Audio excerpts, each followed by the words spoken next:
Welcome back sa atong page. Kung wala pa ka-follow sa atong page, please palihog ko.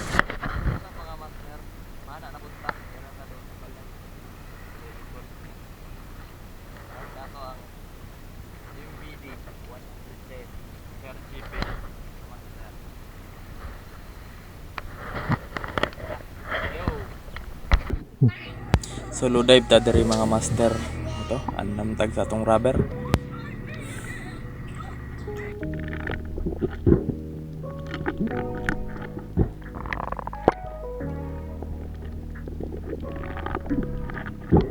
Rubbers are loaded. Let's go!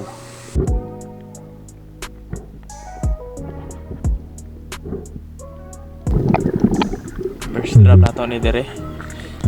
Pata mapawra kay ni mga master ay. Duha ka do para ni nya oh. Lubog pa jud kaayo. Mamasin ta diri mga kitong or samaral. Tigna diri.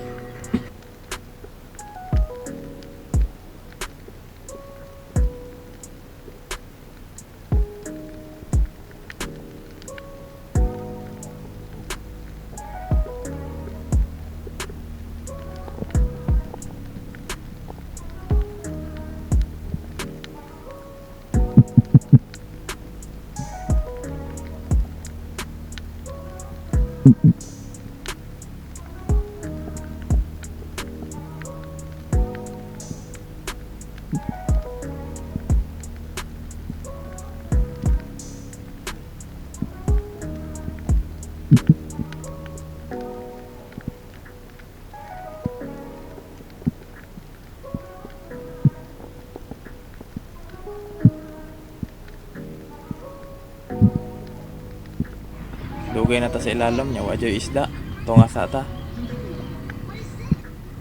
Let's go back to the surface. Wag na nating pilitin. AJ set. Oni. Drop ta pila pud kadayban bago ta nakakuha. Okay, tanawa lang ninyo. Tawag ka kuha ni isda nato karon. Turon.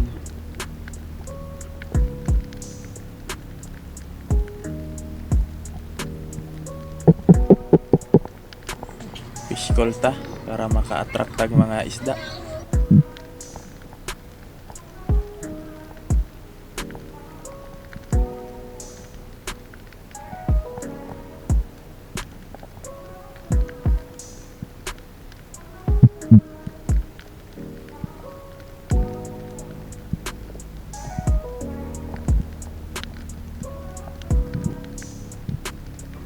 Well, nagulat ta sa mga isda diri nga maduol. Kapansin ko na ay duha ka buok. Snapper gagmay. Nya pagkuan naman day kitong kili di ay mo to kitong itira. Slow mo na to para maklaro jud ninyo. Para gambod na sa bato siya mga master. Ayaw na to ris ibabaw.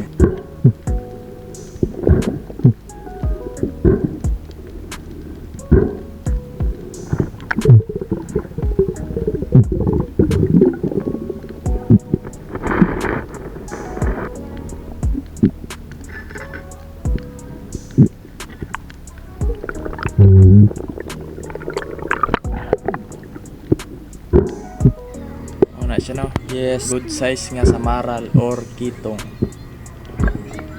Good na siya para pang sudan. Ayan.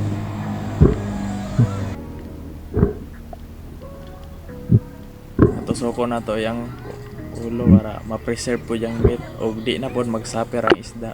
Kayahang samad. No mercy killing ang ginatawag pa nila.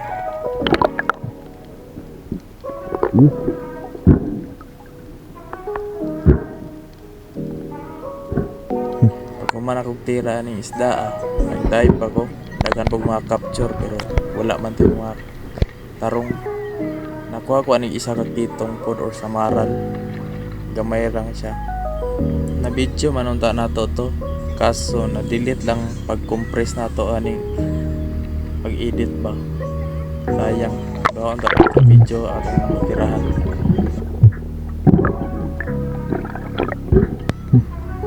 Kuha na itong gamit kaya mauli na ta coach na ni para sa anon pinirito ang indot ani. Pas ang bahaw. Gawa sa ako kita ko ating mga gagmay nga isda. Nag-hi ta. Hi! Uli na ko. Parag ko mo kay kuhaan ta mo sunod.